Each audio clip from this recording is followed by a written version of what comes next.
Okay, so we've had a good conversation here in the room, and hopefully you've had a good conversation where you're at.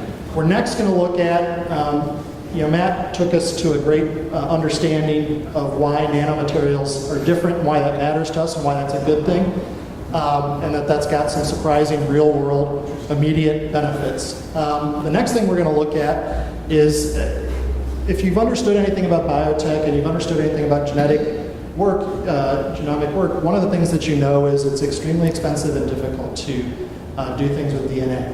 And our next speaker, Mohit Patel, is going to talk about their solution of using a nanomolecule to actually help with moving DNA into cells without damaging the cell, which is a huge deal. One of the things to think about as he's talking about this is that this isn't now just about scale, but this is also about the selectivity that at the nanoscale that you can select where things go and how much of something you do with DNA, which is a huge benefit because that used to be huge institutions and huge pieces of equipment and lots of money to do that. And that's now moving to some new territory for research. So Mohit's going to talk about Genetix Fusion. And once again, let's cut him some slack. He's going to be doing 20 slides, 20 seconds each. And then we'll stick around for some questions. So think about how this relates to what you do and the people that you know, and how you could start thinking about big macro industrial scale processes that might be able to happen at the nanoscale. Are you ready, Mohit? Yep. And when you're ready, hit the space bar. Sure. Well, thank you, Dan, for this great opportunity to talk about our technology. My name is Mohit Patel, and I'm the co-founder of Genetix Fusion. I'm also a research assistant at Center for Nanoscience at University of Missouri, St. Louis. Our technology uses a very small chemical molecules that enables researchers to deliver DNA into cells with greater efficiency and less expense. This is an image of Watson and Crick, who originally invented the double-stranded structure of DNA, and with that ushered in an era of insight into the life, at not only at molecular level, but also at a nanoscale. So, what is nano? Nano is a scale that refers to a billionth of a meter, that is nanometer. Nanotechnology is a broad range of applications of science that, with what they have in common is nanoscale or nanometer. Nanoscientists manipulate matter at the scale of atoms or molecules to fabricate macromolecules. And this allows them to have broad range of applications, which is as diverse as molecular biology or superconductor physics. And my interest today is in nanomedicine. Nanomedicine particularly, my interest is in drug or gene delivery or DNA delivery. So what is DNA actually used for? What is its function? A human body is made up of 100 trillion cells, and each cell consists of a DNA. DNA tells the cell and hence the human body about its function. It tells them what to do or what not to do. But what happens when a DNA makes a mistakes? It causes genetic disorders. Genetic disorders is caused by a mutation which is as small as a change in one small gene or in a whole changing chromosome or set of chromosomes. It is also hereditary. So my dad, he has hypercholesterolemia, which is caused by bad cholesterol, and is caused by genetic disorder in chromosome 19 of human genome that makes me genetically predisposed to bad cholesterol. So therefore, there is a technology called gene delivery. If we transfer this corrective DNA into the cells, it provides the cell the machinery to cure for these genetic disorders. Gene delivery is incorporating exogenous or foreign DNA into host cells, resulting in positive changes in them. There are numerous research applications, including study of genetic disorders, gene therapy, and many more. However, a cell is made up of a membrane. A membrane is an envelope that is negatively charged, and so is the backbone of DNA, as was invented by Watson and Crick, and hence it prevents the DNA from entering the cell. Therefore, researchers use a laboratory procedure called transfection, which is simply delivering DNA into cells. Now, the first method they use is called physical methods, and there are electroporation, where 400 volts of electric current is passed through cells. In gene gun, DNA is coated by gold, and then is shot onto cells. And a microinjection, literally DNA is injected into a cell. And all of this technology, they're highly cytotoxic. Most of the cells die, but they're highly expensive. Biological methods, where DNA, your desired DNA, is incorporated into the viral genome of a virus, and then that virus is used to infect a mammalian cell. In doing so, you could disrupt the current function of the gene that you're incorporating your DNA into, and hence it's high risk of causing new genetic disorders. The most famous products on the market are chemical reagents, and most famous being the lipid-based reagents, which is what your membrane is made up of. And what it does, it encapsulates the DNA and transfers it into the cell with energy-dependent methods. Nanotubes are now being discovered to deliver small RNA or DNA to cells, but are not available on the market yet. The commercially available technologies or products are, however, toxic to cells. They're limited by the genetic information they could transfer and have poor efficiency. This is estimated to cost each researcher up to $6,000 and 30 days per year in conducting these reactions. Even though transfection market is clamoring for a silver bullet, we at Genetix Fusion have a golden one.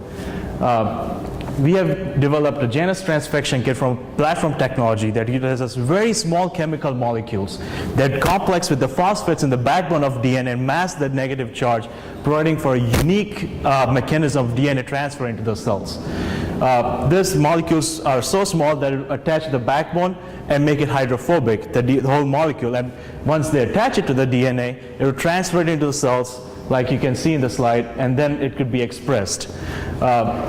These molecules were tested in a variety of different cell types.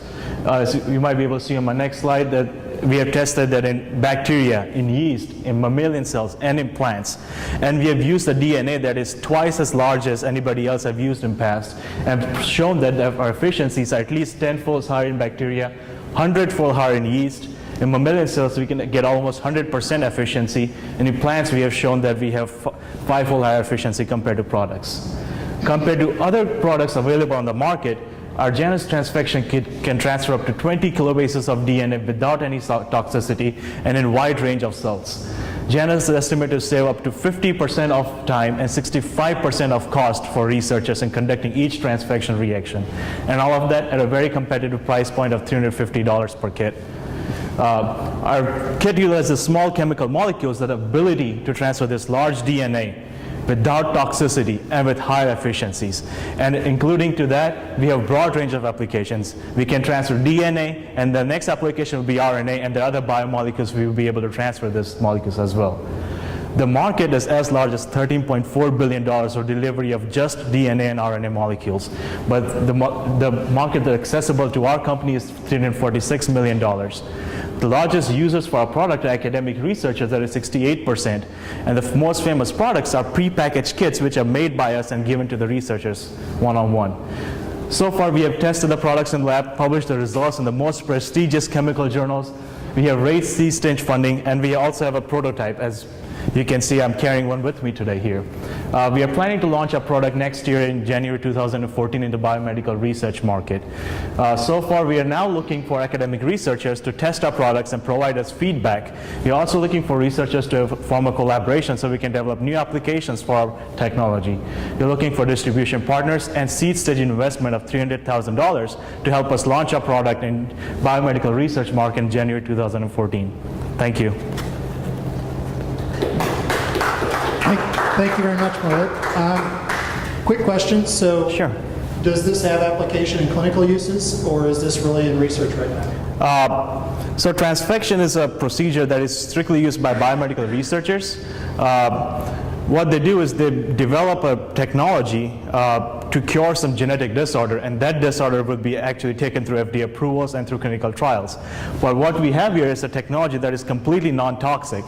Every technology out there has some sort of cytotoxicity associated with them, and we have tested the concentrations of compound at least 100-fold higher than what we have used in our procedures, and there's no cytotoxicity.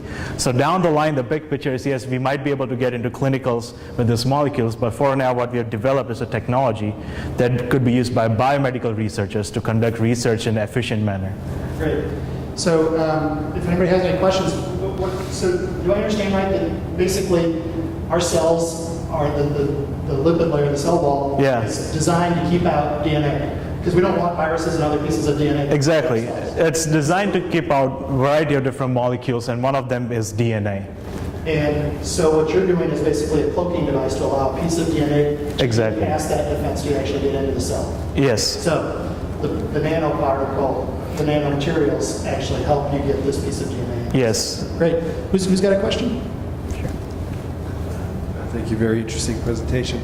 Have you looked at the delivery pattern of the molecule inside cells?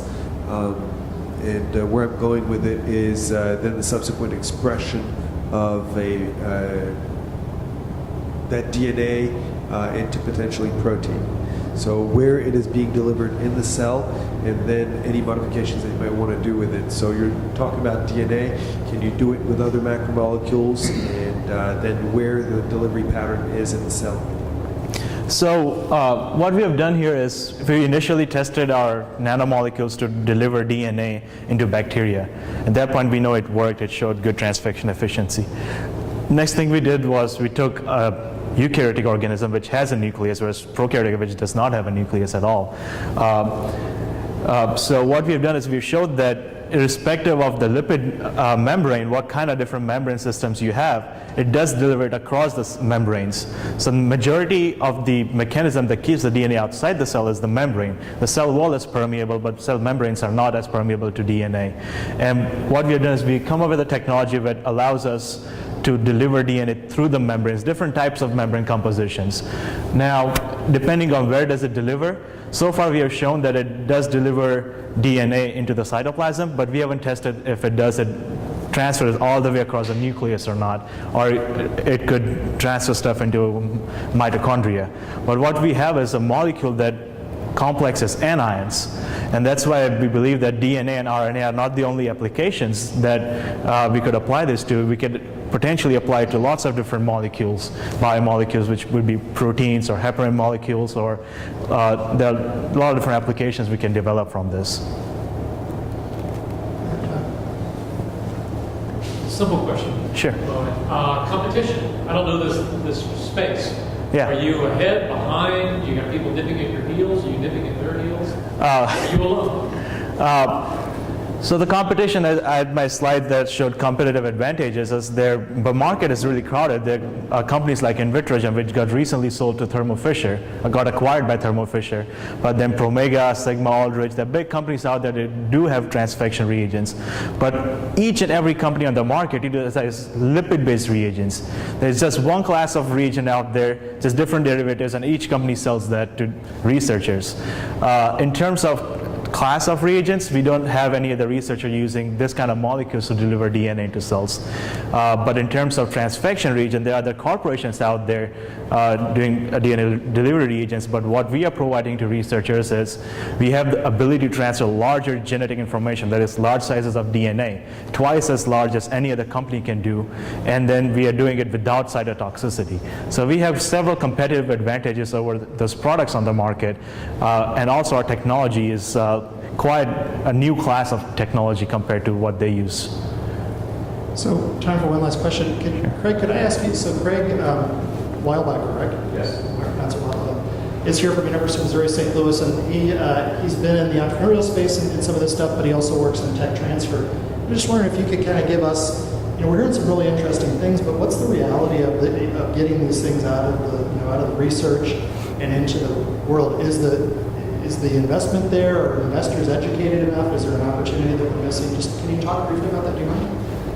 Absolutely, sure. So this is an excellent example of the technology that was developed here at University of Missouri St. Louis in the lab, and turned into a university startup where Mohit Patel brought this out of the university, and in a vehicle using a university startup. He's done an excellent job in raising some initial pre-seed stage funding to really get this positioned well to be picked up by these seed stage investors. That's kind of where we're at. We're hoping to see this get out of the university and So we should be looking for, if you're an investor, you should be looking for these kinds of things, because if a university is succeeding in doing translational research, you're going to start seeing these things happen, that people can bring these things out. Great. Does anybody have another question? If not, we're going to take a quick break. Have a discussion again, talk about materials. Now we talked a little bit about functionality. I'm going to go ahead and maybe I'm going to trademark the whole idea of cloaking the DNA. Yeah. Sneak it in the cell wall. But think about things like that a nanomolecule or a nanoparticle or a nanotech approach could take for solving a problem that you face. And we're now going to take a leap away from the life sciences, and when we come back, Brandon is going to be joining us, and he's going to talk about ways that this isn't just about bio and this isn't just about the life sciences, but this is maybe a different way to think about all kinds of products that we use every day and how we interact with the world.